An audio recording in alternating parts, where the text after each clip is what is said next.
여러분 안녕하십니까? 김건희 여사의 도이치모터스 주가 조작 의혹 진상 규명을 위한 특별검사법이 국회 본회의를 통과했습니다. 사상 초유의 영부인 특검법입니다. 국민의힘 의원들이 표결 직전 퇴장한 가운데 대장동 50억 클럽 의혹 특검법도 함께 처리됐습니다. 신준명 기자입니다. 대통령 배우자 김건희의 도이치모터스 주가 조작 의혹 진상규명을 위한 특별검사 임명 등에 관한 법률안에 대한 수정안은 가결되었음을 선포합니다. 제적 의원 180명 중 찬성 180명, 이른바 김건희 여사 주가 조작 의혹 특검법은 더불어민주당과 정의당 등 야당 의원들만 참여한 가운데 통과됐습니다. 지난 4월 신속 처리 안건 패스트트랙으로 지정된 뒤 꼭 8달 만입니다. 국민은 주가 조작 사건에 대한 검찰 수사의 중립성도 공정성도 인정하지 않고 있습니다. 따라서 답은 특검뿐입니다. 총선용 악법으로 규정한 국민의힘은 표결 직전 회의장을 빠져나갔습니다. 정쟁 유발, 특권 강행, 국민들은 분노한다. 반대 입장을 밝히기 위해 단상에 오른 국민의힘 의원은 특검의 목적이 오직 정략적 차원에 있을 뿐이라고 거듭 강조했습니다. 오직 야당에 의한, 야당을 위한 야당의 총선용 법안일 뿐입니다. 수사 대상은 김 여사와 가족의 주가 조작 및 주식 특혜 매입 의혹, 또 수사 도중 추가로 인지한 사건 등으로 피의 사실을 뺀 수사 과정은 언론 브리핑을 할 수 있도록 했습니다. 윤석열 대통령의 탈당에 대비해 특검 추천은 대통령이 소속되거나 소속됐던 정당이 할 수 없도록 못 박아 국민의힘이 특검을 추천할 수 없도록 했습니다.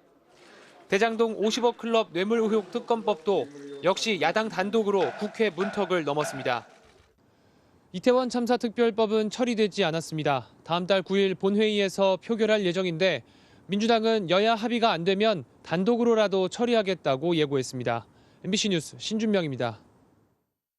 국민의힘은 총선 민심을 교란하는 이재명 사법리스크 물타기용 악법이라고 비난했고 대통령실은 곧바로 거부권을 행사하겠다고 예고했습니다. 민주당은 검사 시절 성역 없는 수사를 강조해온 윤석열 대통령이 부인을 지키려고 스스로를 부정한다고 공세를 폈습니다. 이어서 윤수한 기자입니다. 특검법이 국회 본회의를 통과한 지 20분 뒤 대통령실은 즉각 거부권을 언급했습니다.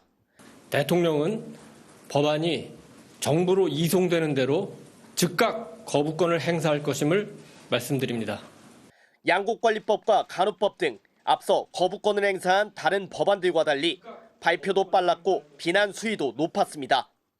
대통령실 고위 관계자는 선거 직전에 노골적으로 선거를 겨냥해서 법안을 통과시킨 경우는 처음이라고 했습니다.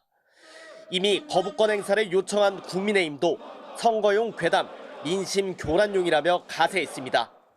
과정도, 절차도, 내용도, 목적도 문제투성인 총선 민심 교란, 이재명 당대표 사법 리스크 물타기 악법입니다. 민주당은 검사 시절 성역 없는 수사를 강조해온 윤석열 대통령이 스스로를 부정하고 있다고 직격했습니다. 윤석열 대통령은 배우자를 보호하기 위해 국민적 의혹에 대한 성역 없는 수사를 거부하겠다는 말입니까? 정의당도 국민이 위임한 거부권에 가족 방탄을 위해 동원한다면 국민적 심판을 피할 수 없을 거라고 경고했습니다. 국민의힘을 탈당한 이준석 전 대표는 중국의 여성 왕제에 빗대 무측천을 옹립하는 날이 될 거라며 특검을 거부하는 자가 범인이라던 당이 입장을 바꿨다고 적었습니다. 쌍특검법 처리에 어떤 전략을 내놓을지 관심이 쏠렸던 한동훈 비대위원장은 국회에 출근하지 않고 아무런 입장을 내놓지 않았습니다. 내일 오후 취임 인사를 위해 이재명 대표를 만나는데 당내에선 거부권의 대안으로 특별감찰관이나 제2부속실 설치를 건의해야 한다는 지적도 나오고 있습니다. MBC 뉴스 윤수환입니다. 오늘 국회 문턱을 넘은 김건희 여사 특검법에선 수사 범위가 주가 조작 의혹 외에 다른 사건으로까지 확대될지 관심입니다. 아들이 퇴직금 50억 원을 받고도 무죄가 선고돼 파문이 일었던 곽상도 전 의원 등 대장동 50억 클럽 의혹도 규명을 위한 법적 근거가 마련됐습니다. 김정우 기자가 내용 정리했습니다. 김건희 여사 특검법에선 2009년 12월부터 3년간 이뤄진 도이치모터스 주가 조작에 김 여사가 가담해 시세를 조종하고 차익을 얻었는지가 핵심 혐의입니다. 앞서 공범들에 대한 재판에서 법원은 통정매매, 즉 짜고 친 가짜 거래 중 김 여사 명의 계좌가 48번으로 가장 많이 동원됐다면서 김 여사 계좌 3개와 어머니 최은순 씨의 계좌 1개가 주가 조작에 사용됐다고 봤습니다. 그러나 2020년부터 수사에 나선 검찰은 3년 넘도록 단 한 차례 서면 조사만 진행해 봐주기 수사 논란이 일었습니다. 여기에 특검법은 범죄 혐의자로 밝혀진 관련자들의 불법 행위까지 수사할 수 있고 수사 과정에서 인지한 사건까지 조사할 수 있다고 규정했습니다. 수사 확대 가능성을 놓고 향후 논쟁이 커질 대목이기도 합니다. 김건희 여사 디올백 의혹과 관련해서도 특검이 수사할 수 있다고 보세요? 그거는 해석의 여지가 있습니다. 아마 그건 특검이 누가 되시느냐에 따라서 의지를 가지면 할 수도 있다고 생각합니다. 대장동 개발 사업을 주도한 화천대유, 성남의뜰 등에 특혜를 주고 50억 원을 받기로 했다는 이른바 50억 클럽 의혹도 진상규명을 위한 토대가 마련됐습니다. 아들이 퇴직금으로 무려 50억 원을 받은 국민의힘 곽상도 전 의원에게 지난 2월 1심에서 무죄가 선고되면서 부실 수사 의혹이 제기됐습니다. 유검 무죄, 무검 유죄라는 말을 현실로 확인시켜준 판결이었습니다. 제대로 수사할 의지가 있었다면 이런 판결이 나지는 않았을 것입니다. 특별검사가 임명되면 각 특검팀은 30일간의 준비를 거쳐 150일 안에 수사를 마치고 재판에 넘길지 결정해야 합니다. MBC 뉴스 김정우입니다. 자, 좀 더 보겠습니다. 정치팀 김민영 기자 나와 있습니다. 자, 김 기자, 대통령의 거부권 행사 전에도 몇 차례 있었는데 그동안에는 충분히 숙고를 한다. 그래서 시간을 가진다는 취지로 입장 밝히는데 시간을 좀 두지 않았습니까? 그런데 오늘은 거부권 행사하겠다 바로 밝혔어요. 네, 이유도 명백히 밝혔습니다. 노골적으로 선거를 겨냥한 법안이기 때문이라고 밝혔는데요. 이미 지난 주말에도 이런 생각을 확고히 하고 있다고 밝힌 바 있습니다. 이런 입장을 정한 상태에서 시간을 끌 경우에는 거부권 행사에 반대하는 야당 압박이 거세질 수도 있습니다. 또 오늘도 민주당은 역대 대통령들 역시 가족이 연루된 사건에서 특검법에 거부권을 행사한 적이 없다면서 공세를 강화했습니다. 대통령과의 수직적 당정관계 논란이 있는 한동훈 국민의힘 비대위원장에도 특검법에 대한 수용 입장을 요구하라고 나설 수 있는데요. 오늘 대통령실의 이런 신속한 입장 표명은 갓 출범한 국민의힘 한동훈 비대위에도 부담을 덜어주기 위한 차원으로도 보입니다. 또 무엇보다 특검법 거부에 대한 여론이 좋지 않은 상태에서 일찍 입장을 정리해버리자는 판단도 있었을 걸로 보입니다. 자, 이렇게 되면 법안이 국회로 다시 넘어오는 것은 기정사실이 된 것 같고요. 그러면 이후에 이제 재의결 절차를 거치게 되는 거죠? 예, 맞습니다. 일단 다시 재의결을 해야 되는데요. 이때는 재적의원 과반수 출석에 출석 의원의 3분의 2 이상이 찬성을 해야 됩니다.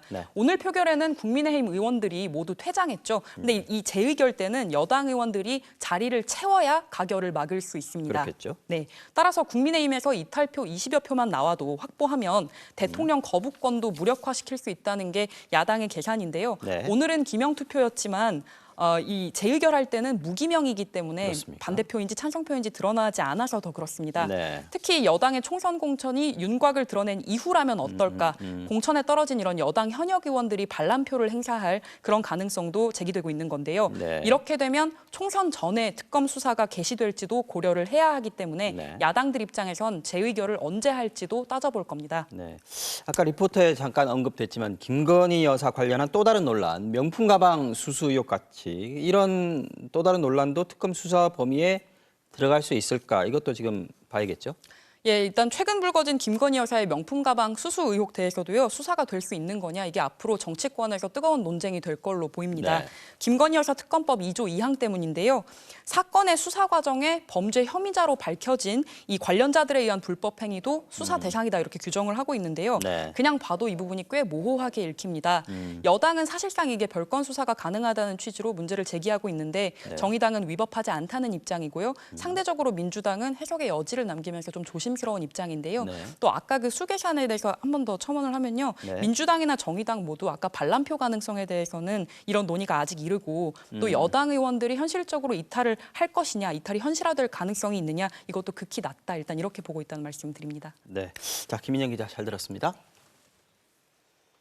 네, 김건희 여사 특검법이 통과된 오늘 대통령실은 김대기 비서실장의 교체 사실을 알렸습니다. 대통령실 3실장이 한꺼번에 바뀌게 됐는데요. 조직 개편 불과 한 달 만에 대통령실을 총괄하는 비서실장을 갑자기 교체한 배경을 두고 해석이 분분한 가운데 사실상 경질 아니냐는 분석도 나오고 있습니다. 강현섭 기자입니다. 국회에서 대통령 부인 김건희 여사의 특검법 상정을 앞둔 오늘 오후 대통령실에서 긴급 인사를 단행했습니다. 대통령 취임부터 함께했던 김대기 비서실장도 사임을 알렸습니다. 대통령 임기의 한 3분의 1 정도 됩니다. 그래서 과거의 예를 보더라도 비서실장은 3명 이상이었기 때문에 제가 한 20개월 정도 하면 내 소임은 다 하지 않았나. 신임 비서실장 자리에는 이간섭 정책실장이, 국가안보실장에 장호진 외교부 1차관, 정책실장에 성태윤 연세대 경제학과 교수가 임명됐습니다. 대통령실 고위 관계자는 이번 3실장 교체가 한동훈 비대위 출범에 맞춰 대통령실도 발맞춘 것으로 배경을 설명했습니다. 하지만 대통령실 조직 개편을 마친 지도 채 한 달이 되지 않은 상황에서 김대기 비서실장의 전격 사퇴는 의외란 반응이 많습니다. 여권 일각에선 이번 인사가 그동안 누적된 김대기 책임론의 영향이라는 분석도 나왔습니다. 당에서 김 실장의 경질을 건의한 사람이 여러 명이 있었다며 이번 인사를 문책성 경질이라고 못 박았습니다.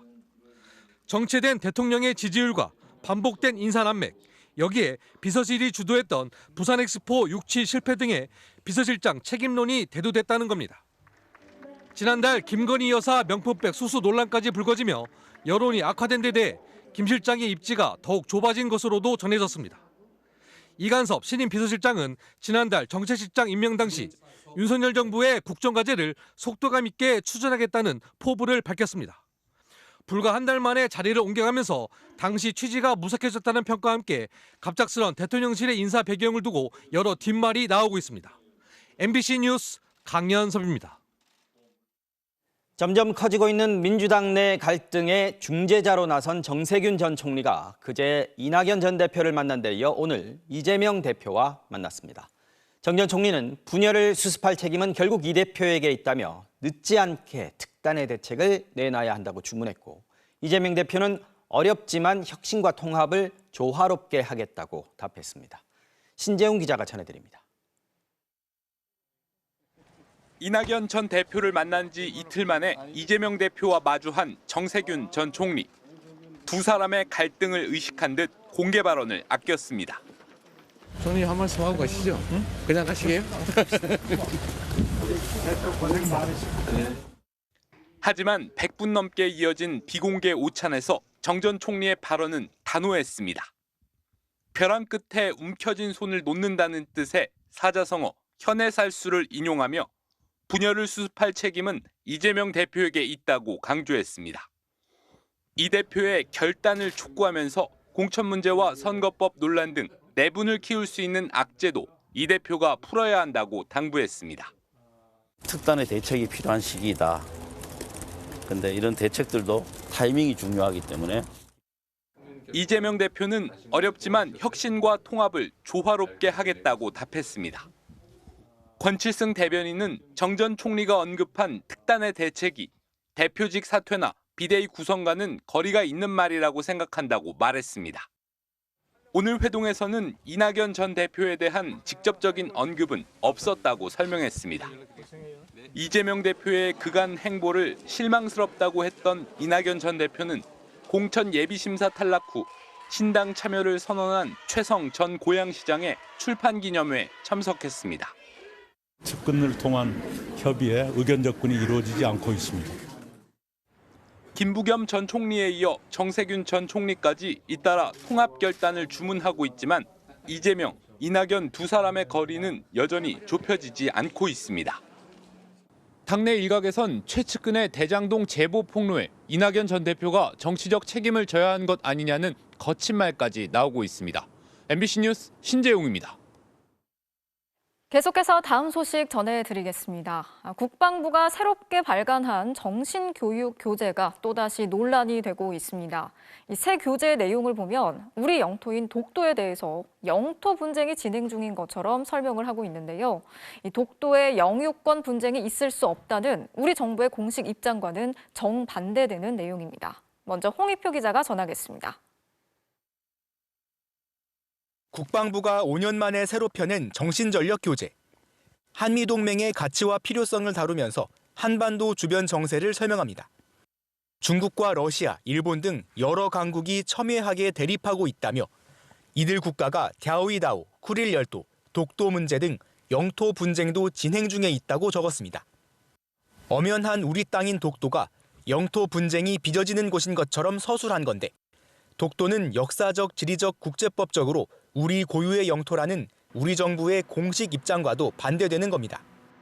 일본이 늘상 주장하는 부분이 독도에 관련돼서 영토 분쟁 지역으로 홍보를 하는 게 그들의 전략입니다. 일본의 빌미를 제공하는 꼴이라는 게 이번에 가장 큰 문제라고 생각이 듭니다. 앞서 지난해 12월엔 일본이 국가안보전략서에 독도를 분쟁 지역으로 서술하자 일본 무관을 불러 항의한 국방부는 독도에는 영유권 분쟁이 존재하지 않는다고 못 받기도 했습니다. 이번 정신전력 교재에 실린 지도에 독도가 모두 빠져 있다는 지적도 나왔습니다.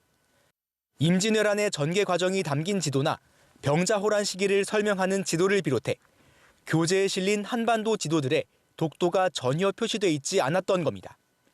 이에 대해 국방부는 호국의 역사를 설명하며 단순화하는 과정에서 생략된 것이지 고의로 빠진 것이 아니라는 입장입니다.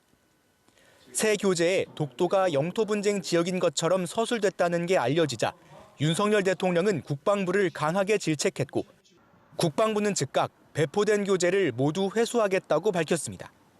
이승만 전 대통령을 향한 찬양 일색의 평가, 역사 문제를 뺀 한일 관계 서술에 이어 독도를 둘러싼 논란까지 불거지면서 새 교재를 향한 비판이 커지고 있습니다. MBC 뉴스 홍익표입니다. 오늘 오전까지만 해도 국방부는 정신교육 교재에 대해서 오류가 없다 이런 해명을 이어갔습니다. 그런데 대통령의 강한 질책이 나오자 갑자기 입장을 180도 바꿨는데요. 시정 조치를 지시한 지 1시간 만에 교재를 전량 회수하고 감사에 착수하기로 했습니다. 신수아 기자가 취재했습니다. 오늘 오전까지만 해도 국방부는 독도를 영토 분쟁 지역으로 언급한 게 아니라서 문제가 없다는 입장이었습니다. 그러면서 주어를 다시 봐달라고 했습니다. 주어들이 이들 국가지 않습니까? 주변 국가. 주변 국가들이 영토에 대해서 여러 가지 주장을 하고 있다 하는 얘기를 하는 것이지. 하지만 주어가 중국과 러시아, 일본이라고 해도 독도를 쿠릴열도와 같은 분쟁 지역으로 적어둔 오류는 분명했습니다. 브리핑 이후에도 국방부의 부실 해명이란 지적이 잇따랐습니다.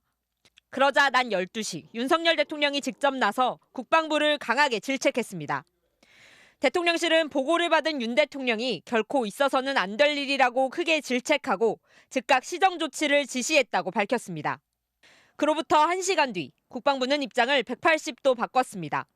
국방부는 언론 공지를 통해 기술된 내용 중 독도 영토 분쟁 문제, 독도 미표기 등 중요한 표현상의 문제점이 식별됐다고 인정했습니다. 이미 일선부대에 배포된 교재를 전량 회수하고 집필 과정에 대한 감사를 벌여 문제점들을 바로잡겠다고도 했습니다. 수개월간 준비한 교재를 대통령의 질책 한마디에 원점으로 되돌린 겁니다. 정치권에선 비판이 쏟아졌습니다. 한동훈 국민의힘 비대위원장은 현실에도 국제법적으로도 전혀 맞지 않는 이야기로 다시는 이런 일이 있어선 안 된다고 말했습니다. 야당은 더 나아가 윤 대통령이 질책할 입장이냐면서 대통령의 대일 저자세 외교가 국방부를 이런 참담한 수준으로 전락시킨 것이라고 꼬집었습니다. MBC 뉴스 신수아입니다. 네, 리포트 전해드린 외교안보팀 신수아 기자가 스튜디오에 나와 있는데요. 이 문제에 대해서 조금 더 짚어보겠습니다. 자, 신 기자. 국방부의 새로운 교재 논란, 저희가 처음으로 단독 보도를 했던 게 사흘 전인데 결국 전량 회수 조치까지 내려졌습니다. 이미 문제가 많았지만 독도 문제까지 나온 게 결정적이었다고 할 수 있겠네요. 네, 그렇습니다. 이승만 전 대통령 찬양 일변도라거나 내부의 적을 규정한 문제 등 논란이 많았지만 독도 문제는 건들지 말아야 할 것을 건드렸다고 할 수 있습니다. 네. 대한민국 영토 안보의 핵심 사안이고요. 독도는 우리 땅이고 일본이 주장하는 것처럼 분쟁 지역이 아니란 게 우리 정부의 일관되고 단호한 입장입니다. 이걸 모를 리 없는 국방부가 아주 기본적인 실수를 했고 대통령이 나서서 질타를 한 겁니다. 국방부가 망신을 톡톡히 당했다는 평가가 나오고 있습니다. 네, 국방부가 즉시 집필 과정에 대한 감사에 들어가겠다고 했는데 이 교재가 군 장병들의 정신교육을 위해서 만든 거잖아요. 그렇다면 애초에 누가 썼고 또 누가 감수를 한 겁니까? 네, 이번 교재를 집필한 사람은 총 10명입니다. 모두 현역 군인 혹은 군무원입니다. 네. 장군으로는 김수광 국방부 정책기획관과 김성구 국방부 정책기획차장 2명이 있고요. 다른 집필지는 중위부터 대령까지 현역 군인과 군무원입니다. 그런데 직전 교재와 비교해보면 이 차이가 확연합니다. 2019년에는 민간학자들이 집필진에 합류했거든요. 네. 감수와 자문에 참여한 사람들도 차이가 컸습니다. 이전에는 대학 교수와 외교안보 전문 기자들이 참여해서 군 안팎의 목소리를 전달했던 것과 다르게 이번에는 육해공군과 해병대 등 현역 군인이 40%를 차지하고 있습니다. 그러니까 이전보다 군 출신의 집필진이 많았다는 건데 이런 경우에는 어떤 문제가 있다고 볼 수 있을까요? 네, 군 조직은 상명하복이 뚜렷합니다. 그렇죠. 때문에 현역 군인 주도의 집필진 하에선 속도감 있는 집필은 가능했겠지만 다른 의견이 나오기는 쉽지 않았을 겁니다. 예. 이승만 전 대통령의 공과 과를 바라보는 시선, 미래지향적 한일 관계를 보는 관점에 대한 토론은 이 안에선 어렵지 않았을까요? 다른 부처의 자문을 구할 수도 있었겠지만 외교부 역시 국방부에서 이번 교재에 대한 사전 협의 요청은 없었다고 오늘 밝혔습니다. 네. 윤석열 정부의 외교안보 참모들이 앞다퉈 손에 꼽는 올해의 성과는 한일 관계 개선입니다. 이 한일 관계 개선이라는 정권 코드에 맞추려고 속도를 내다가 부실 검증이 이루어진 건 아닐지 앞으로의 감사 과정에서 철저히 따져봐야 할 것 같습니다. 네, 왜 이런 일이 일어났는지 확실히 짚고 넘어가야 할 것 같습니다. 신수아 기자 잘 들었습니다. 부동산 프로젝트 파이낸싱, PF로 유동성 위기를 겪고 있는 태영건설이 결국 기업 구조 개선, 워크아웃을 신청했습니다. 주요 자산을 매각해서 자금 마련을 하고 있는데 계열사인 SBS를 매각할 계획은 없다고 밝혔습니다. 문다영 기자가 취재했습니다. 아파트 브랜드 대시양으로 시공 능력 16위의 평가를 받던 중견기업 태영건설이 워크아웃을 신청했습니다. 3조 원 넘는 보증 채무가 쌓여 있는 상태에서 오늘 만기가 돌아온 성수동 오피스 개발 프로젝트에 432억 대출을 막지 못했습니다. 자체 사업 비중과 부채 비율이 높고 자기 자본 대비 PF 보증도 과도한 점 등 태영건설 특유의 문제로 인해 어려움이 커진 만큼 건설 경기 부진과 함께 자금 조달이 중단되면서 그동안 태영의 워크아웃 위기는 꾸준히 제기돼 왔습니다. 자구책으로 태영건설은 올해 초 지주사에서 4천억 원을 차입했고 여의도 본사 건물을 담보로 1,900억 원을 추가 조달했습니다. SBS 미디어넷 지분 70%를 담보로 760억 원을 빌려온 뒤에는 윤세영 태영그룹 창업자가 구순의 나이로 경영에 복귀해 사실상 비상경영체제에 돌입했습니다. 하지만 이번 달 말로 만기가 돌아온 보증 채무 3,956억 원을 포함해 3조 원 이상의 PF 잔액을 스스로 감당할 수는 없었습니다. 주 채권은행인 산업은행은 태영건설의 부실 징후 기업 선정을 통보했고 워크아웃을 위한 채권자 협의회를 구성했습니다. 채권단은 내년 1월 11일 워크아웃 개시를 위한 결의 절차를 진행하고 기업 개선 계획을 작성하게 되는데 이 자리에서 태영 측은 채권단이 납득할 만한 정상화 방안을 내놔야 합니다. 지주사 TY홀딩스는 SBS의 주식 매각이나 담보 제공 가능성은 사실상 없다며 SBS 경영과 미래 가치에 영향을 주는 일이 없도록 하겠다는 것이 확고한 입장이라고 밝혔습니다. MBC 뉴스 문다영입니다. 태영건설은 시공 능력이 10위권이고 협력업체만 500군데가 넘는 중견 건설 회사입니다. 돈을 빌려다 쓴 금융사도 한두 곳이 아닌데요. 이번 사태의 여파로 줄줄이 도산하는 업체가 나오는 건 아닌지 우려가 제기되고 있습니다. 정부가 긴급 지원 대책을 내놨는데 박진중 기자가 전하겠습니다. 태영건설이 현재 사업 중인 공사 현장은 140곳, 하청을 받아 일을 해온 협력업체는 581곳에 달합니다. 당장 이들 업체의 자금줄도 마르게 생겼습니다. 대부분 영세한 업체들이다 보니 채권단의 정리까지 버티는 것조차 버거운 상황입니다. 걱정을 많이 해도 뭐 어쩔 수 있는 방법이 없죠.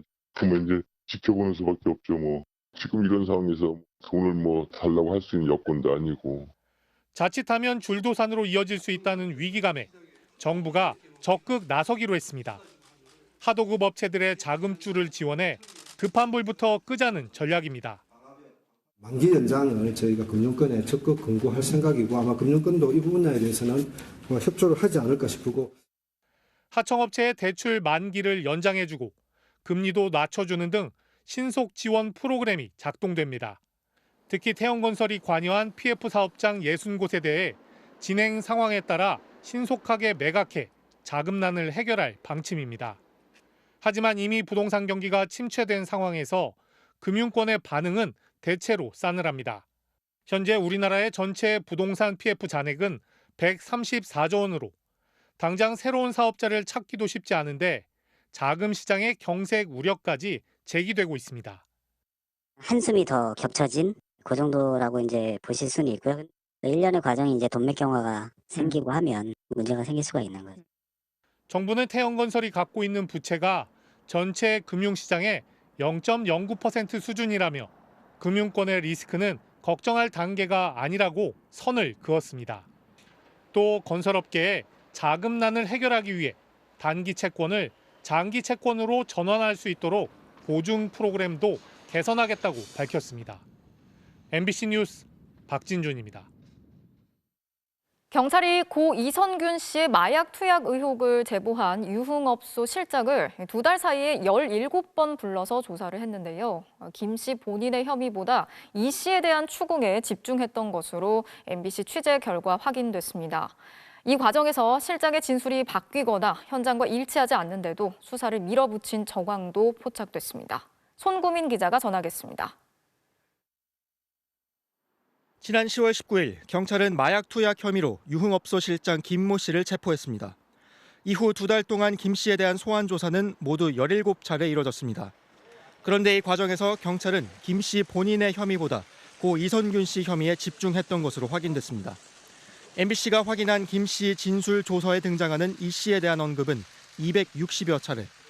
체포 당일 이뤄진 1차 조사에서 경찰은 휴대전화가 해킹됐는데 연예인이 연루돼 걱정이라는 김 씨의 진술을 받아냈는데 그 이튿날부터 이 씨에 대해 본격 추궁하기 시작한 겁니다. 이에 대해 유흥업소 실장은 이 씨가 자신의 집에서 마약을 투약했다고 말했습니다. 그런데 막상 어떻게 마약을 건넸는지, 무슨 도구로 썼는지 등 핵심적인 진술의 신빙성이 흔들렸습니다. 김 씨는 대마 흡연용 은색 파이프가 집에 있다고 했지만 경찰은 파이프를 발견하지 못했습니다. 구체적인 투약 날짜에 대해서도 김 씨는 밤낮이 바뀐 생활을 해 날짜 개념이 정확하지 않다, 오래돼 정확히 기억나지 않는다는 식으로 말했습니다. 그러자 경찰은 김 씨 자택 앞 CCTV 등을 통해 작년 10월과 올해 1월, 6월과 7월 등 이 씨가 마약을 투약한 것으로 의심되는 날짜 4개를 특정했습니다. 하지만 결정적인 투약 증거는 찾지 못했습니다. 사실상 진술만 가지고 이 씨를 3차례 포토라인에 세운 셈 아니냐는 비판이 나오는 이유입니다. 해명에 나선 인천경찰청은 추가 조사 필요성이 있어 부른 것이며 언론에 수사 정보를 준 적이 없다고 강조했습니다. 또 이 씨가 지난 23일 출석 당시 지하 주차장 이용을 요청했지만 청사 구조상 출두가 외부에 노출될 수밖에 없다, 모양새가 좋지 않다고 설득해 이전처럼 공개 출석하게 했다고 밝혔습니다. 또 취재진이 지하로 이동하다 안전사고가 발생할 것도 우려했다고 해명했습니다. 고인에 대한 수사는 구체적인 제보 진술과 증거를 바탕으로 법적 절차에 따라 진행하였습니다. 이 씨를 협박해 5천만 원을 갈취한 혐의를 받고 있는 박모 씨에 대해선 경찰은 구속영장을 신청하면서도 신병을 확보하지 않았습니다. 결국 박 씨가 도망쳐 다시 붙잡는 소동 끝에 오늘 영장 심사가 진행됐습니다. MBC 뉴스 송구민입니다. 류희림 방송통신심의위원장을 둘러싼 대리민원 의혹 관련 보도 이어갑니다. 류 위원장의 가족과 지인들이 방송사 보도를 문제 삼으며 낸 민원들을 들여다보니 상당수가 기본적인 사실관계조차 틀린 것으로 확인됐습니다. 부실하거나 오류가 있는 민원이 방송사 과징금 부과라는 결과로 이어진 셈입니다. 이재욱 기자가 단독 취재했습니다. 류희림 방심위원장의 가족과 지인들이 JTBC 보도에 대해 낸 민원의 핵심은 인용 보도를 잘못했다는 거였습니다. 대선 직전 뉴스타파가 신앙림 씨로부터 전달받은 가짜뉴스를 보도했다고 전제한 뒤 JTBC가 이 보도를 마치 사실처럼 인용 보도했다는 주장입니다. 대부분의 민원이 지목한 보도 날짜는 지난해 2월 21일과 28일입니다. 이날 기사를 찾아봤습니다. 2011년 당시 윤석열 대검 중수 이과장이 부산저축은행 사건을 수사하면서 대출 브로커에게 커피를 타주며 수사를 봐줬다는 의혹 보도입니다. 그런데 유스타파의 신앙림 녹취록 보도 언급은 없습니다. 유스타파가 신앙림 녹취록을 보도한 건 지난해 2월이 아니라 3월 6일이었기 때문입니다. JTBC가 이를 받아 인용 보도한 날짜도 당연히 3월 7일이었습니다. 결국 2월 달 보도를 지목해낸 민원인데 정작 문제 삼은 내용은 3월 보도였던 겁니다. 게다가 민원들은 내용도 비슷하고 심지어 어색한 문장 보호가 동일한 위치에 쓰이기도 했습니다. 날짜 혼동 등 오류는 가족과 지인이 올린 민원 21건 가운데 19건에서 발견됐습니다. 게다가 가족 지인 민원 외에도 똑같은 오류가 포함된 민원이 37건 더 있었습니다. 방심위는 이런 민원을 바탕으로 2월 윤석열 커피 의혹 보도와 3월 뉴스타파 인용 보도를 모두 긴급심의 대상에 올렸고 각각 과징금 처분을 내렸습니다. 조치 결과가 사실 방송사한테는 많은 영향을 미칠 수 있는 중대한 사안이에요.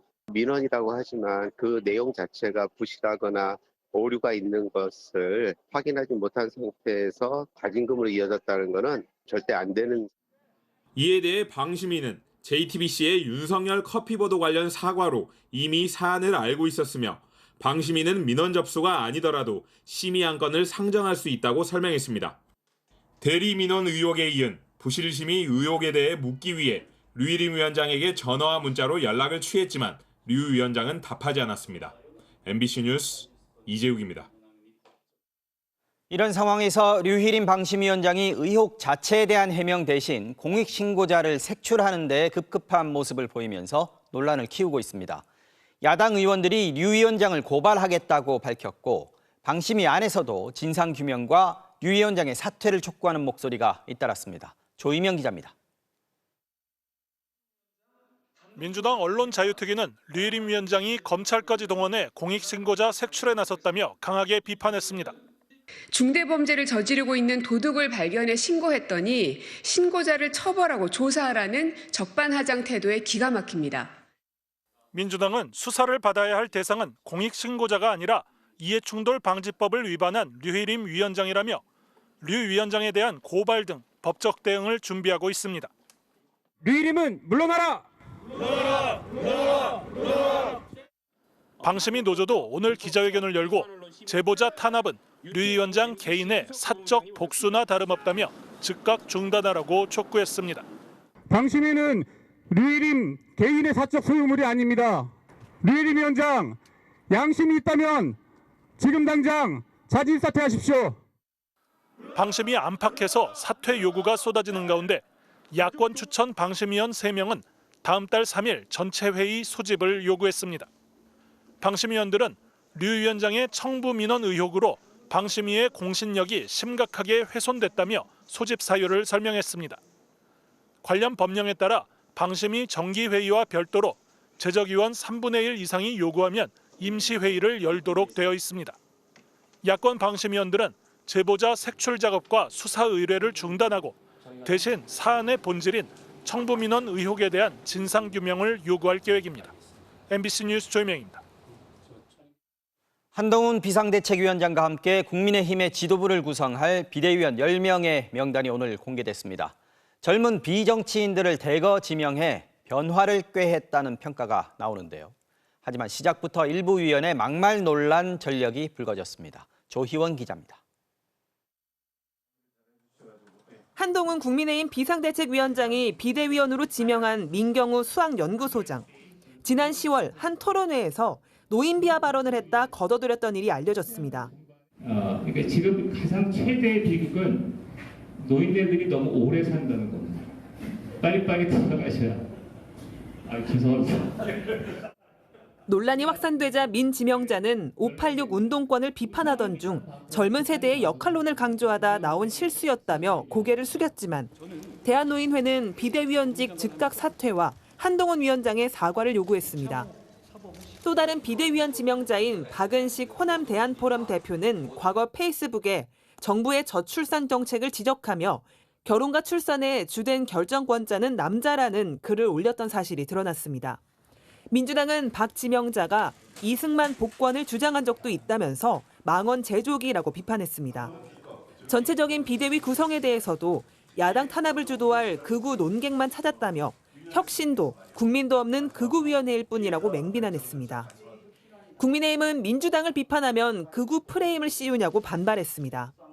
민주당은 정치개혁의 아이콘으로 등장한 한동훈 위원장의 비대위 체제가 두려워 트집부터 잡는 것입니까? 국민의힘은 내일 당원대표자 회의를 열어 비대위원 10명을 추인할 예정입니다. 원내대표와 정책위의장 등 당연직 2명을 뺀 임명직 비대위원 8명 가운데 현역 정치인은 김혜지 의원이 유일합니다. 다양한 분야의 전문직 출신들로 구성됐고 평균 나이는 44세, 역대 최연소 지도부라고 의미를 부여했습니다. MBC 뉴스 조희원입니다.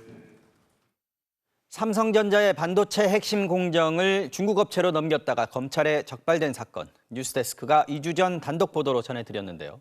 이 사건 핵심 제보자가 중국의 반도체 장비 업체 한 곳이 기술 유출 과정에서 중간다리 역할을 했다는 사실을 MBC 취재진에게 전해왔습니다. 검찰은 반도체 핵심 공정을 유출한 이들이 반도체 장비 기술까지 빼돌리려 한 증거를 확보하고 수사를 확대하고 있습니다. 박솔립 기자가 단독 취재했습니다. 중국의 한 반도체 장비업체 사무실. 한마음 한뜻으로 목표를 반드시 달성하자는 내용의 한글 현수막이 걸렸습니다. 우리말도 들려옵니다.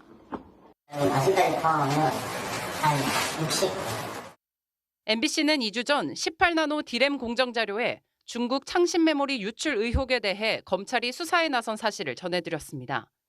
보도 직후 중국 현지의 핵심 제보자가 MBC의 기술 유출의 중간다리 역할을 한 현지 반도체 장비업체 영상을 보내왔습니다. 이 업체의 홈페이지를 찾아봤습니다. 다른 장비 회사는 5년에서 10년 걸리지만 우리는 2년에서 3년이면 완료한다. 이것이 자신들의 속도라고 선전합니다. 검찰은 이번 기술 유출이 두 갈래로 이뤄진 것으로 보고 있습니다. 삼성전자 출신 김모 전 부장이 7년 전 창신 메모리에 취업하면서 핵심 공정과 함께 기술 인력을 넘겼고 최근 김 전 부장이 새 장비업체를 세워 삼성전자 협력업체의 장비 기술까지 추가로 빼돌리려 했다는 겁니다. 김 전 부장과 공범들이 빼돌리려 한 건 증착 공정에 쓰이는 퍼니스 장비. 이 장비 안에서 웨이퍼에 얇은 막을 입히는데 이 막을 여러 겹 쌓는 기술만큼은 국내 장비가 세계 최고 수준입니다.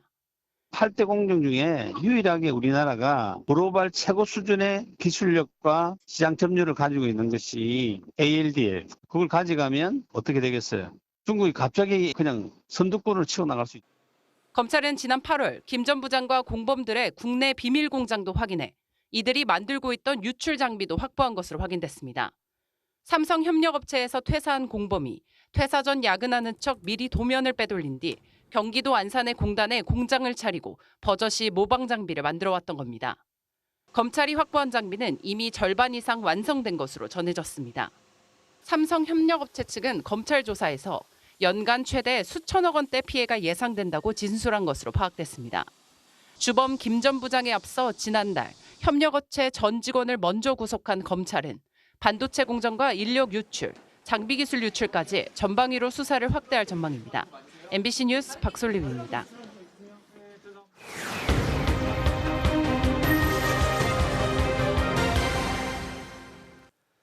10년 동안 경기도 성남시의 실업 테니스 팀을 이끌었던 감독이 어느 날 돌연 해고 통보를 받았습니다. 성남시가 밝힌 이유는 팀 성적 부진과 사생활로 구설에 올랐다는 거였지만 중앙노동위원회는 그런 근거가 없다며 부당 해고라고 판정했습니다. 그런데도 성남시는 이행 강제금까지 물어가며 결정에 불복하고 있는데요. 법적 다툼을 계속하기 위해 내년도 예산까지 잡아뒀다고 합니다. 무슨 일인지 변윤재 기자가 취재했습니다. 성남시청 테니스팀에서 2005년 코치직을 시작으로 감독직까지 17년간 일을 해온 이모 씨. 1년 단위로 새로 계약을 맺어오던 이 씨는 지난해 말 돌연 계약 연장 불가 통보를 받았습니다. 시청 직원이 이제 서류 봉투 하나 들고 와가지고 더 이상 계약을 하지 않겠다. 제가 시청으로 들어가 받으면 안 되겠냐고 하니까 들어올 필요 없다. 제대로 된 설명조차 듣지 못한 이 씨는 지방노동위원회에 진정을 넣고서야 사유를 접할 수 있었습니다. 부적절한 사생활과 팀 성적 부진, 이로 인한 낮은 근무평가 점수였습니다. 하지만 사생활 부분은 이미 시 자체 조사에서 근거 없음 판정이 내려진 사안이었습니다. 또 팀 성적이 낮았다는 것도 타당한 근거가 없다는 게 노동위 판단. 결국 이 씨의 이 같은 주장을 받아들여 진노위와 중노위는 부당해고 판정을 내렸습니다. 그러면서 복직을 시키지 않을 경우 이행 강제금도 내야 한다고 했습니다. 하지만 성남시는 이에 불복하면서 중앙노동위원장을 상대로 행정소송을 제기하고 나섰습니다. 이로 인해 성남시는 소송 비용은 물론 이행 강제금까지 물고 있습니다. 심지어 내년에 물게 될 이행 강제금까지 고려해 총 5천만 원의 예산도 미리 잡아놨습니다. 모두 세금입니다. 왜 이렇게까지 하는지, 혹시 시장이 바뀐 탓 아닌지 짐작만 할 뿐 이 씨는 명확한 이유를 모르겠다고 말합니다. 뭐 들리는 얘기는 약간 좀 자기 편이 아니다. 저희는 그냥 선수들만 열심히 가리키고 그냥 운동만 열심히 가리키고 하면 되는 거죠. 하지만 성남시는 MBC에 역량 부족에 따른 정당한 해고였고 노동위원회는 어차피 근로자의 우호적이라며 소송을 이어가겠다고 밝혔습니다. MBC 뉴스 변윤재입니다. 마구잡이로 스팸 문자를 보내던 불법 스포츠 도박 업체들이 심해진 단속을 피하기 위해서 초등학생들까지 이용하는 것으로 드러났습니다. 학생들에게 돈을 벌 수 있는 아르바이트라고 광고를 한 뒤에 스팸 문자를 발송하게 한 건데요. 김은초 기자가 취재했습니다. 이달 초 한 초등학생이 SNS에 뜬 아르바이트 모집 광고를 접했습니다. 손흥민, 이강인 선수의 얼굴까지 무단으로 사용한 이 광고에는 SNS에 게시물을 올리면 현금 3만 원을 준다는 내용이 담겨 있습니다. 겨울방학에 쉽게 돈을 벌 수 있다는 솔깃한 광고 문구에 초등학생도 아르바이트를 하겠다고 지원했습니다. 부모님 선물 살 돈에 보태기 위해서였습니다. 엄마 생신이 2월 며칠이에요. 그래서 엄마 생신 선물 사려고 돈을 모으고 있는데 부족한 거예요. 그래서 하려고. 그러자 곧바로 SNS를 통해 메시지로 보낼 사진과 함께 480개의 전화번호가 날아왔습니다. 스포츠 도박 중개 사이트 광고였지만 유명 포털 사이트 이름이 함께 있어 그냥 블로그 홍보인 줄만 알았습니다. 블로그 홍보하는 것 같던데. 많은 친구들이 올리니까 그냥 괜찮은 건 줄 알고 해야겠다 생각했어요. 학생은 담당자가 시키는 대로 수백 명에게 메시지를 보냈습니다. 그런데 갑자기 휴대전화가 먹통이 됐습니다. 스팸 문자를 전송한 것으로 확인돼 이동통신사가 이용을 정지시킨 겁니다. 약속된 아르바이트비도 받지 못했습니다. 전화가 안 되니까 제가 얘랑 연락할 길이 없어요. 무슨 일이 있어도 저한테 연락할 수도 없고. 같은 학교 학생 3명도 같은 아르바이트 사기 피해를 당했습니다. 학부모님도 얘기도 있고 조사를 해봤더니 몇 명 더 학생들도 있어가지고서 저희가 이제 학생들에게 다시 한번 이렇게 안내 차원에서 그렇게 교육을 했던 겁니다. 미성년자를 이용한 불법 스팸 문자 발송은 올해 신고된 것만 전국에 20만 건 이상. 대량 문자 서비스에 대한 규제가 심해지자 아르바이트를 가장해 청소년을 끌어들여 스팸 문자를 발송하는 겁니다. 이들은 대부분 가짜 SNS 계정으로 일을 지시하기 때문에 적발도 쉽지 않습니다. 정상적인 경우라면은 다른 사람에게 금전적 대가를 지불하고 문자 발송을 대신하도록 하는 경우는 없을 겁니다. 실제로 이런 행위에 이용을 당하고도 대가는 이제 지급받지 못하는 경우가 대부분입니다. 스팸 문자는 전송하는 것만으로도 최대 징역 1년 또는 벌금 1,000만 원의 형사처벌을 받거나 3천만 원의 과태료를 물게 됩니다. MBC 뉴스 김우초입니다. 방과 후에 초등학생들을 가르치던 30대 강사가 학생들을 잇따라 성추행한 혐의로 경찰 수사를 받고 있습니다. 현재까지 파악된 피해 학생만 8명인데요. 이 부모들이 학교에 성추행 신고 사실을 알렸지만 교육청이 서로 이를 미뤄왔고 그 사이 해당 강사는 별다른 제재 없이 계속해서 아이들을 가르친 것으로 드러났습니다. 전재훈 기자가 취재했습니다. 군산의 한 초등학교. 강당 안에 한 남성이 초등학생 한 명을 가까이 끌어당겨 이야기를 나누고 있습니다. 학생의 손은 남성에 이끌려 남성의 허벅지 곁에 놓여 있습니다. 또 학생을 자신의 몸 앞으로 껴안기도 합니다. 남성은 방과 후 음악 교실을 수업하는 30대 강사인데 학생에게 부적절한 신체 접촉을 하는 것을 보고 강당에 있던 또 다른 학생이 증거로 남겨놓기 위해 찍은 사진입니다. 이 학교에서 3년째 수업을 하던 남성은 지난 5월과 7월 여학생들을 따로 불러 학교 밖에서 만남을 가졌습니다. 영화를 함께 본 뒤 스티커 사진을 같이 찍었는데 이때도 과도한 신체 접촉을 했다고 학생 측은 말합니다. 처음에는 실수인 줄 알았대요. 나중에 지들끼리 통화를 하면서 어떤 아이가 한 명이 얘기를 했을 때 나도 그랬는데. 학생은 남성의 성추행을 견디다 못해 지난달 학교 측에 피해 사실을 알렸습니다. 그런데 피해자는 더 있었습니다. 피해 학생들은 이 강사가 신체를 만지기도 하고 학생 옷 속에 손을 넣기도 했다면서 성추행 피해를 호소했습니다. 확인된 것만 2개 학교에서 8명에 달합니다. 이런 어린 애들을 상대로, 힘없는 애들을 상대로 그런 짓거리를 한. 이 강사가 수업하는 학교는 3개 학교로 학부모들은 다른 학교에서도 피해가 있을 수 있다며 조사를 요청했습니다. 그런데 교육청은 일주일 넘게 서로 이를 미뤘습니다. 저희가 방과후 강사를 관리하는 부서가 아니에요. 방과후 강사를 거기 하는 부서라면 저희가 확인을 해봐야 돼요. 학교폭력 관련 부서에서 사안을 조사한 걸로 알고 있어요. 저한테는 지금 이제 통보가 처리가 다 일단락된 다음에. 그러는 사이 남성은 다른 학교에서 수업을 계속할 수 있었습니다. 신고는 11월 27일에 접수됐지만 교육청은 신고 접수 8일이 지나서야 이 강사가 고용된 학교들에 이 같은 사실을 전달한 것으로 드러났습니다. 12월 4일까지 하고 5일날 그 상황을 알게 돼갖고 바로 중지시켰습니다. 우리 학교에 이런 사람이 있는가 해가지고. 전북경찰청은 피의자 남성을 강제추행 등 혐의로 수사하는 한편 다른 학교에서도 또 다른 피해가 있는지 조사하고 있습니다. MBC 뉴스 전재웅입니다. 지난 3월 하청업체 노동자가 숨진 사고와 관련해서 한국제각의 대표이사에게 징역 1년이 확정됐습니다. 중대재해처벌법이 시행된 이후 원청회사 대표에게 처음으로 실형이 확정된 건데요. 이 법이 시행된 2년 동안 현장에서는 여전히 사망사고가 반복됐지만 실형 선고가 나온 건 이번 한 건밖에 없었습니다. 김지인 기자가 취재했습니다. 지난해 3월 경남 함안 한국제강 공장에서 1.2톤짜리 철판이 협력업체 노동자를 덮쳤습니다. 낡은 벨트가 끊어지며 매달려 있던 철판이 떨어진 겁니다. 또 한 노동자가 목숨을 잃었습니다. 검찰은 원청업체인 한국제강 법인과 성모 대표를 재판에 넘겼습니다.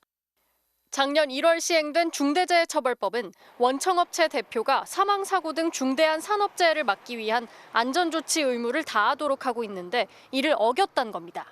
사고 1년 9개월 만에 성 대표에게 징역 1년이, 한국제강 법인에게 벌금 1억 원이 각각 확정됐습니다. 중대재해처벌법 시행 2년이 다 된 시점 첫 실형 확정입니다.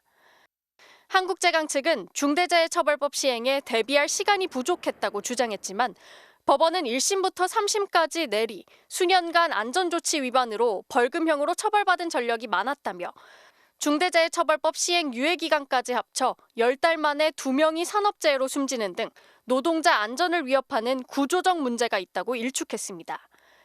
계속 적발되고도 또 노동자가 숨진 건 노동자 과실이나 불운이 있었다 해도 회사의 책임이 명백하단 겁니다. 원청의 경영 책임자하고 원청업체로 이제 무게중심 이동해 왔던 거거든요. 50인 미만 사업장에 대해서는 이미 3년 동안 준비 기간을 뒀는데 사실상 준비를 할 의지가 없었다. 이제까지 1심이라도 법원 판단이 내려진 중대재해처벌법 사건은 12건. 법원은 위법과 사망 사고가 반복된 한국제강 대표에게만 실형을 선고했고 노동자가 숨졌다 해도 한 번에 그쳤다면 예외 없이 징역형의 집행유예를 선고했습니다. MBC 뉴스 김지인입니다. 우리나라의 노인 빈곤율 2009년 이후 줄곧 OECD 1위를 기록하고 있습니다. 별다른 수입이 없어서 폐지를 주우면서 생계를 유지하는 노인들이 많아지고 있는데요. 정부가 처음으로 실태 조사를 해봤더니 폐지를 줍는 65살 이상의 노인들이 4만 2천 명에 달하는 것으로 나타났습니다. 박소희 기자가 전하겠습니다. 미세먼지 비상 저감 조치가 내려진 아침. 81살 정경숙 할머니가 오늘도 손수레를 끌고 폐지를 주우러 나섭니다. 아이, 내나 20년 넘었단겠나. 20년. 시골에 사갖고 내나 아무것도 없어서 반찬값이라도 해야지. 알아서 종이박스를 챙겨주는 가게들도 있지만 금세 모이는 건 아닙니다. 수레를 끄느라 차오르는 숨에 계단에 걸터 앉아 쉬기 일쑤입니다. 아니, 내 아까 그 귀로 생긴 것이 힘들지. 무거워서. 1시간 남짓 폐지를 모아 손에 쥔 돈은 100원짜리 동전 5개 정도. 속상해도 하는 거 매일 나와야지. 안 나올 수는 없지. 하나라도 주셔야 돈이 100원이 더 생기지. 안 좋고 가만히 있으면 생겨. 폐지 가격은 매년 떨어지고 있습니다. 타지 100원씩 할 때도 있었는데 지금은 뭐 40원씩 하니까 많이 힘들어 하시긴 하죠. 정부의 첫 실태조사 결과 폐지를 줍는 65세 이상 노인은 4만 2천 명에 달하는 것으로 집계됐습니다. 하루 평균 5.4시간. 일주일에 6일 폐지를 주어 버는 금액은 한 달 16만 원 가량이었습니다. 몸과 마음의 건강도 좋지 않았습니다. 폐지 수집 노인 가운데 스스로 건강하다고 답한 노인은 21%에 그쳤고 특히 우울 증상을 보인 경우가 39%로 전체 노인 평균치인 13.5%보다 3배가량 높았습니다. 정부는 내년부터 폐지 줍는 노인을 전수조사해 일자리를 연계해 주는 데 집중할 방침입니다. 내년에는 금년보다 14만 7천여를 늘려서 103만 개 일자리를 확보하였습니다. 복지부는 내년 노인 일자리 사업 예산으로 2조 262억 원을 확보했다고 밝혔습니다. MBC 뉴스 박소희입니다. 축구대표팀 클린스만 감독은 아시안컵에 나설 최종 명단을 발표했습니다. 결승전에서 일본과 붙고 싶다면서 아시안컵 우승 트로피를 갖고 돌아오겠다고 자신했습니다. 김태훈 기자입니다. 월드클래스 손흥민을 포함해 이강인과 황희찬, 김민재 등 아시안컵 최종 명단은 역대 최고의 호화 멤버들로 구성됐습니다. 확대된 3장의 엔트리는 브렌트퍼드 김지수와 셀틱의 양현준 등 한국 축구의 미래를 밝힐 선수들로 채웠습니다. 불법 촬영 혐의로 제외된 황의조를 대신할 공격수를 따로 선발하지는 않았습니다. We have a perfect number 9 there waiting for a chance to play. Guzong is spot on there. He's set as a starter. Sonny can always play like a false number 9 as he does. 클린스만 감독은 조별리그 3팀에 대한 분석은 모두 마쳤다고 밝혔습니다. 결승전에서 일본과 붙고 싶다며 64년 만의 우승에 대해서 분명한 자신감을 내비쳤습니다. If we meet them, hopefully in the final. I believe in this Korean team that they can make it happen because we have so much quality. We have so many good players doing really well. 선수들도 우승을 향한 강렬한 의지를 드러냈습니다. 뭔가 인생이 변한 점인 것 같습니다. 네. 월드컵 이후에 또 많은 것이 또 변했고 또 이번 아시안컵 이후에도 또 한 단계 또 제가 또 발전할 수 있는 좋은 기회라고 생각합니다. 카타르 아시안컵에서 정말 저희가 우승을 들 수 있는 기회라고 생각하고 있고 국민분들에게도 선물 같은 우승 트로피가 되었으면 좋겠습니다. 대표팀은 다음 달 2일 아랍에미리트로 출국해 전지훈련에 돌입합니다. MBC 뉴스 김태훈입니다.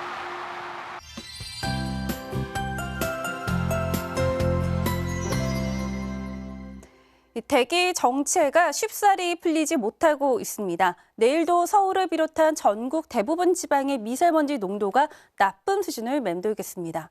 이 미세먼지는 주말에 전국적으로 비나 눈이 온 뒤에야 해소될 전망인데요.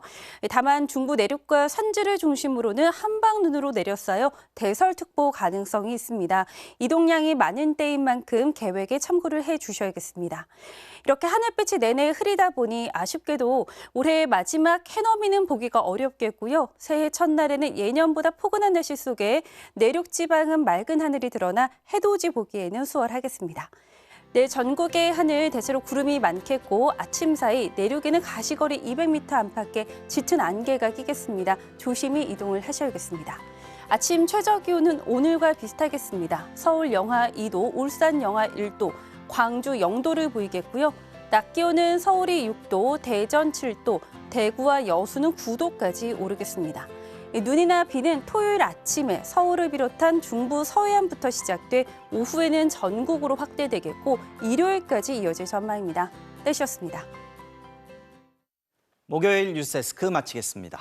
함께해 주신 여러분 고맙습니다.